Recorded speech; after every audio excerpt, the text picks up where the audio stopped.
Cooking order and temperature control are the two most important skills for any new griddle owner. It's the first two things I learned as a short order cook at Bob Evans. Mastering these two skills will ensure that your food is not undercooked or overcooked or burnt, and that everything finishes at the exact same time and hot. You know, so you don't like accidentally have your eggs sitting there getting cold while you're waiting for your hash browns to get crispy. I'm going to explain in this video everything I learned about this through working at Bob Evans in my last 5 years of owning a griddle.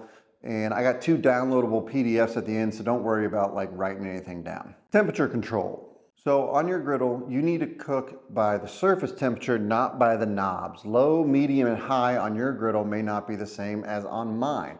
And there's 3 reasons why. First, there could be a different amount of burners. So there's 1, 2, all the way up to 6 burner griddles. And a 2 burner griddle on medium for like 10 minutes compared to a 4 burner griddle on medium for 10 minutes is going to be different temperatures. Even though there's more surface area on the 4 burner, it's still going to get hotter. Second, there's different brands. So like this is a Camp Chef. I've had Blackstone, Traeger makes them. There's different BTUs for the brands. So you could have all 3 of those brands at medium for 10 minutes and you'll probably get different surface temperatures on the different griddles. And finally, we're outside. We're cooking outside. We're in the elements. I don't know what you're cooking at compared to what I'm cooking at, so it wouldn't be helpful for me to just say turn it to medium, where it's easy to do that inside on the stove because everyone's house is like 68 to 70 degrees.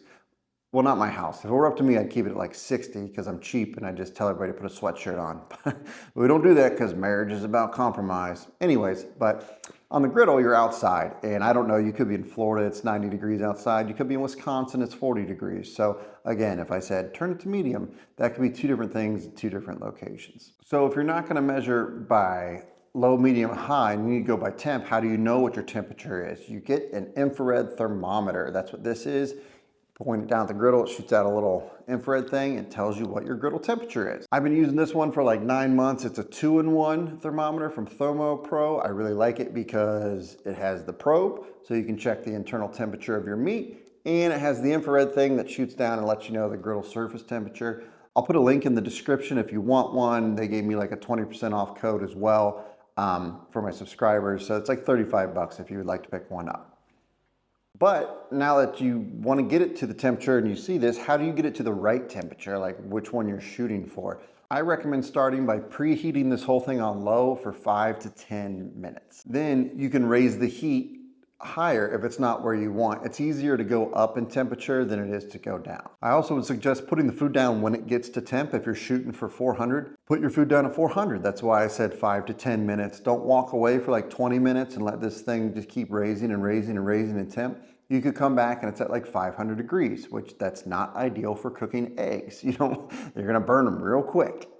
Speaking of eggs, if you are trying to get a lower temp or you're doing eggs after you had it high, a higher temp during the cook, you can always cut off a burner. You can like cut off this outside burner and cook all your eggs on the residual heat.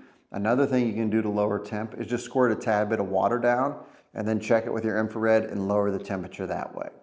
And finally, a good thing for all griddle owners is to do a toast test to figure out where the hot and cool spots are. These things are pretty even, but they're by no means 100% corner to corner even. So toast test is simple. You get a thing of white bread, you lay it all out there, turn the griddle on medium, medium low, wait 5 to 10 minutes, flip them over, you'll see where the hot spots and the cool spots are, and you'll have a visualization of that. So you know how to get to temp and you know you should use it, but what temperature should you cook certain foods at? This is my general chart I have here.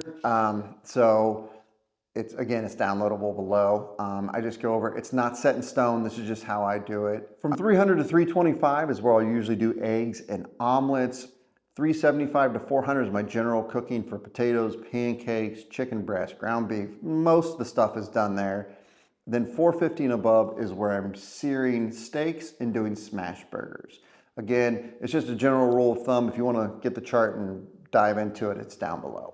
Cooking order. So we know our temperatures and that's important to get to the right temperature, but the cooking order makes sure everything finishes at the same time. And the golden rule, the thing you learn the first day when you're in a diner or something, is put down whatever takes the longest first. So the most common example of this is breakfast. You're doing bacon, eggs, and pancakes and whatever on there, potatoes. Well, I'm gonna put the potatoes down first because they're gonna take the longest and need to crisp up. then the bacon, usually right after the potatoes, they take a while, then pancakes, then eggs are last. Eggs are always gonna be last. They cook really quickly and they will get really cold too fast. Another thing you can do if the potatoes or the bacon get done is you can push them in a corner and it won't be as hot. Or you can, again, turn that outside burner off and it'll still get residual heat from the middle burners that are on, and you can just push stuff over there to sit while you finish up the rest of your meal.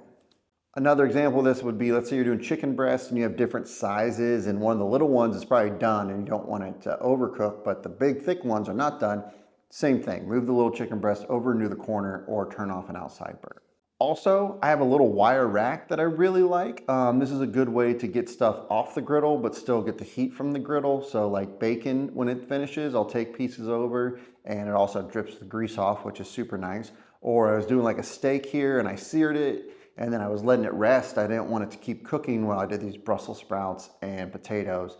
So the little wire rack's really nice and it's dirt cheap. So it's, I'll have a link down below for that as well. I use that all the time. Like I said, my free ebook has both the temperature chart and the cooking order chart in it, which I really think are the two most important things for a new griddle owner. So I would definitely recommend getting those. Or if you want, you can get my $15 ebook, which has all my charts and tips and tricks and 101 recipes. Both of those are below if you're interested in picking up either one.